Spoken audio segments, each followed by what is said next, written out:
Salam sejahtera Malaysia, bertemu lagi dalam channel ini untuk kupasan lebih lanjut berkaitan dengan berita dan isu politik negara.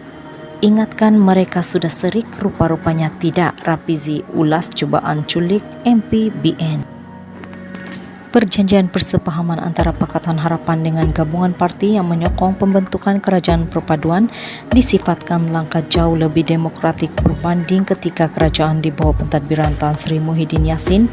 Timbalan Presiden PKR Rafizi Ramli berkata ia juga termasuk dengan keputusan mengadakan usul undi percaya terhadap Perdana Menteri pada sidang Dewan Rakyat minggu depan. Beliau berkata malah 148 ahli parlimen yang menyokong kerajaan perpaduan sebenarnya bebas untuk mengundi mengikut kepakaran dan pandangan masing-masing kecuali dalam perkara bersabit dengan keabsahan seperti yang sudah pun termaktub dalam Perlembagaan Persekutuan dan Akta Anti Lompat Parti. Selalunya ada dua bentuk undi di parlimen yang bersabit keabsahan kerajaan. Pertama, jika ada usul undi tidak percaya kepada Perdana Menteri. Kedua, undian kepada bajet tahunan dibuat. Selain daripada dua undi ini, sebenarnya ahli parlimen bebas untuk mengundi mengikut pandangan masing-masing dan tidak tertakluk kepada pasal 4 dalam perjanjian ini. Bagi saya, ini jauh lebih demokratik berbanding dengan keadaan berlaku sebelum ini sewaktu Muhyiddin dan Perikatan Nasional berkuasa. Ketika itu, apabila nampak sudah hilang majoriti, dia menggunakan kuasa darurat untuk memerintah tanpa cuba untuk mengesahkan sokongan majoriti di parlimen pun. Sebab itu agak lucu apabila satu-satunya reaksi daripada PN adalah kononnya ini satu langkah berbahaya ke arah wujud diktator di bawah pemerintahan Perdana Menteri ke-10, katanya dalam hantaran video di Facebook hari ini.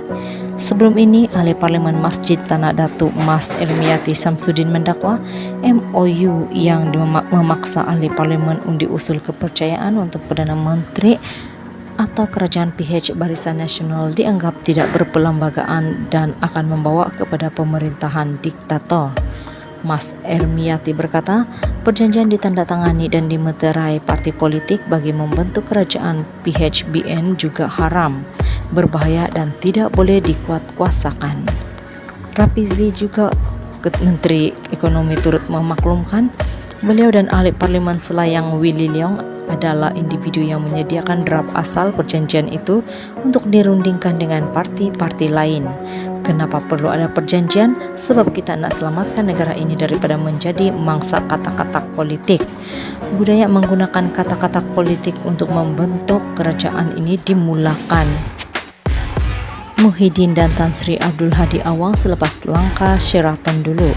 Kita ingat dengan adanya akta lompat parti mereka sudah serik dan perkara ini tidak akan berulang. Rupa-rupanya tidak.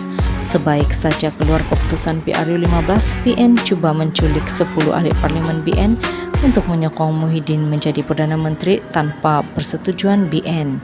Jika ini berlaku, maka negara terus menjadi kucar-kacir kerana kerajaan dibentuk atas sokongan pribadi ahli parlimen bukannya daripada persetujuan parti-parti. Ini memberi nilai kepada ahli parlimen perseorangan dan akan terus berlaku tawar-menawar dan saling jatuh-menjatuhkan untuk mendapatkan jawatan. Kita pun tidak tahu apa yang ditawarkan dan dijanjikan Muhyiddin kepada 10 orang ahli parlimen BN, katanya. Beliau berkata kerana itu PH mengambil pendirian untuk memastikan kestabilan politik dan membaiki keadaan ekonomi negara. Sebarang pembentukan kerajaan perlulah berlaku di antara sesama parti, bukan di antara ahli parlimen perseorangan seperti yang Datuk Seri Azmin Ali buat dulu. Bila ada perjanjian seperti ini, maksudnya penyertaan parti politik di dalam kerajaan perpaduan sudah menjadi dasar dan pendirian parti itu. Sekiranya dalam pengundian membabitkan keabsahan kerajaan perpaduan, ada ahli parlimen dari mana-mana parti yang cuba sabotaj atau dibeli hingga menjejaskan keabsahan kerajaan perpaduan, tindakan itu dikira sebagai melanggar pendirian dan kedudukan mereka di dalam parti, katanya. Sekian perkongsian isu berkaitan dengan politik negara kali ini. Nantikan perkongsian selanjutnya. Terima kasih.